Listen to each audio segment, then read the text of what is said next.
पूरे देश के अंदर अलग अलग बहुत बड़े बड़े गिरोह चलते थे जो युवाओं के साथ ठगी करते थे, वो उनके भविष्य के साथ खिलवाड़ करते थे। उसके ऊपर वर्तमान सरकार ने आखिरी दिनों के अंदर कानून बनाया, उसको लागू करने से नौजवानों को रोजगार सही समय पर मिलेगा और बार बार ये जो पेपर लीक का मामला है ये रुकेगा। भ्रष्टाचार की आपने बात करी, तो भ्रष्टाचार तो ये लोग जो इंडिया अलायंस वाले हैं वो करते आए हैं और इसीलिए जब उनके ऊपर कार्रवाई होती है तो चिल्लाते हैं कि सबने अपने अपने काले कारनामों के माध्यम से, कहते हैं जैसे कर्म करोगे वैसा फल मिलेगा। तो इन्होंने जैसे कर्म करे हैं, आज जेलों में इनकी बुकिंग है, एडवांस बुकिंग चल रही है, तिहाड़ में 2 नंबर 3 नंबर 7 नंबर 1 नंबर, ऐसे बहुत से लोगों की और एडवांस बुकिंग चल रही है। कब कब किसका नंबर आएगा वो न्यायपालिका और जो है एजेंसीज वो तय करेंगी। लेकिन इतना जरूर है, मोदी जी ने कहा है कि भ्रष्टाचार को अगले 5 वर्षों, क्योंकि जब तक भ्रष्टाचार रहेगा तब तक जो है जनता तक, नीचे तक उसका योजनाओं का, विकास का, सशक्तिकरण का लाभ पहुंच नहीं सकता। इसलिए उसके ऊपर तिहाड़ क्या दिल्ली वालों के लिए है, हालांकि इंडिया गठबंधन हरियाणा में भी है, क्या हरियाणा से कोई नेता भी तिहाड़ की सैर करेगा? देखिए, ये तो समय बताएगा कौन क्या है, क्योंकि अपनी जो प्रक्रिया है, लेकिन अभी 10 वर्ष हो गए इसी इंडिया अलायंस में बहुत से ऐसे घटक दल हैं जिन्होंने उस समय की सरकार जो 10 साल की थी, यूपीए की सरकार, उसके बारे में बहुत कुछ बोला, बहुत कुछ दस्तावेज दिए। अब 10 वर्ष हो गए, 10 वर्ष के बाद कहीं ना कहीं कार्रवाई तो धीरे धीरे होगी ना उनके ऊपर। अब कब होगी, किसके ऊपर होगी, ये तो एजेंसीज बता सकती है।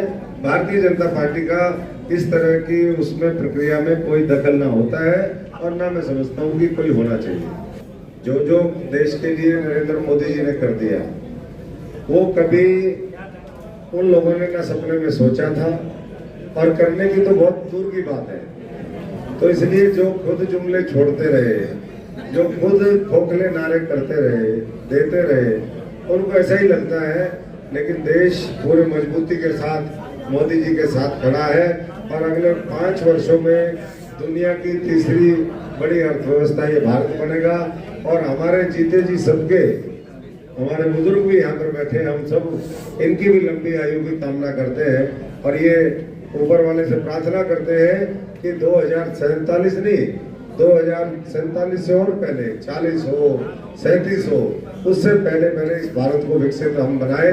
और ये अगर हमारे अंदर, पूरे देश के अंदर आज नरेंद्र मोदी जी के साथ कुछ लोगों की इच्छा शक्ति है, अगर पूरे देश की अगर इच्छा शक्ति और दृढ़ संकल्प ऐसा हो जाए तो बहुत जल्दी हम जो है उस टारगेट को अचीव करेंगे। सवाल जी, जो किसानों का जो विरोध हो रहा है, उस किसानों के विरोध को तोड़ने के लिए आपके पास तोड़ क्या है? क्योंकि बार बार विरोध हो रहा है, तो आखिर कैसे चलेगा?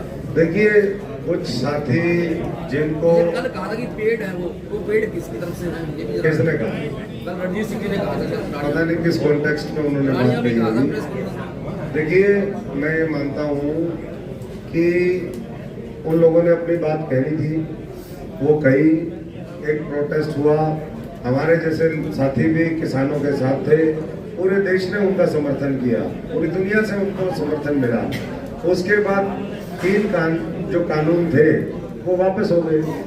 उसके बाद जो चर्चा हुई वो आगे भी चर्चा का विषय है। पार्टी ने, सरकार ने इलेक्शन अनाउंस होने से पहले भी अपने कुछ जो ग्रुप ऑफ मिनिस्टर्स हैं उसकी ड्यूटी लगाई थी।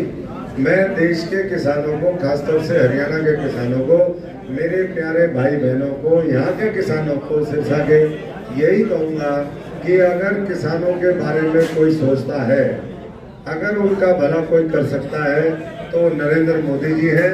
आज लोकतंत्र के इस महान पर्व में वो उनका साथ दे, उनकी समस्याओं का अगर कोई बात बची है, वैसे तो किसान सम्मान निधि, हमारा मुआवजा, फसल बीमा योजना, 4.5 से 5,000 करोड़ रुपए इस संसदीय क्षेत्र में केवल देने का काम किया है, जो मुझे नहीं लगता कि किसी सरकार ने दिया। जब 5 से लेकर के और 14 तक प्रदेश में सरकार थी, उसने क्या किया था? उसने सिर्फ 1600 करोड़ रुपए बिजली के बिल माफ किए थे, वो भी पूरे हरियाणा के।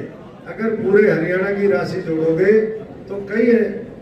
अगर 4-5 हजार केवल एक संसदीय क्षेत्र में है तो उसको मोटा मोटा आप 10 से गुना कर लीजिए, 8 से गुना कर लीजिए, तो 40 से 50 हजार करोड़ रुपए मोटा मोटा जो है किसानों के खाते में गए हैं। और किसान जब हम फील्ड में जाते हैं तो वो कहते हैं जी हम आपके साथ हैं। किसान और देखिए इक्का दुक्का कोई राजनीति से भी प्रेरित हो सकता है, कुछ उसमें और उछल कूद करने वाले कोई, देखिए जो अपना अस्तित्व डायरेक्ट मोदी जी से लड़के, भारतीय जनता पार्टी से लड़के नहीं बचा सकते, वो किसानों का नाम लेकर के, उनके किसानों ने खुद कहा है कि ये जो जिस तरह के ये लोग करते हैं ये हमारे लोग नहीं है, ये कोई और लोग होंगे।